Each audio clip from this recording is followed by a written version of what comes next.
Il ne nous suffit pas de collecter, de rassembler certains passages de l'Écriture pour pouvoir impressionner l'auditoire.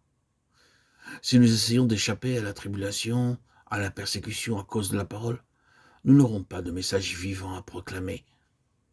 Lorsque nous recevons la parole, Dieu suscite des circonstances pour nous introduire dans l'expérience de chaque parole reçue. Par exemple, s'il s'agit de la patience, Dieu nous conduira dans des situations dans lesquelles la patience deviendra pour nous une urgente nécessité. S'il s'agit de l'amour fraternel, nous serons bien vite dans la possibilité de pouvoir progresser davantage, à moins d'expérimenter plus pleinement la communion fraternelle.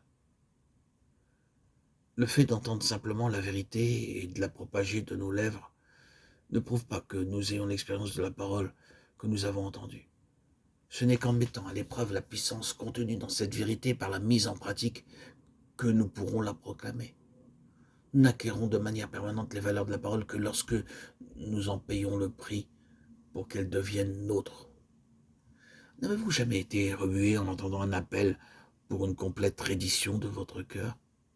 N'avez-vous pas pensé ceci? Oh, maintenant je sais ce qu'est l'entière consécration. Désormais, je suis entièrement au Seigneur. N'avez-vous pas été ému? Oh, nous sommes bien vite exaltés. La parole à laquelle nous avons répondu avec une telle joie doit nous éprouver, et les épreuves qui vont de pair avec la parole démontreront si nous l'avons saisie intellectuellement ou spirituellement.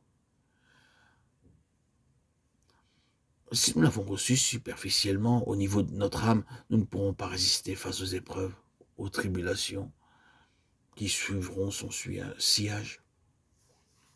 Mais si la parole a trouvé place dans l'esprit, les difficultés ne feront que l'enraciner plus profondément dans notre vie. Quand l'or est éprouvé par le feu, la fournaise ne le transforme pas en cuivre. Le feu ne modifie pas sa nature. Il ne fait que l'affiner. La simple dorure sera détruite par le feu, et la véritable nature du métal qu'elle recouvrait apparaîtra alors.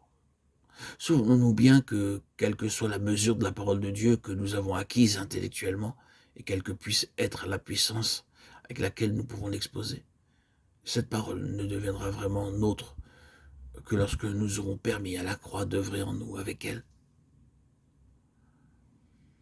Je dois vous avertir que la lumière de Dieu brillera bientôt dans votre vie et son éclat éprouvera la réelle profondeur de votre expérience.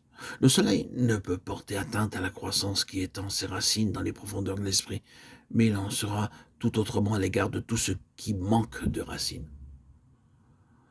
Toutes nos déclarations d'entière consécration à Dieu, toutes nos pieuses prières et nos professions de foi publiques manifesteront alors leur réelle valeur.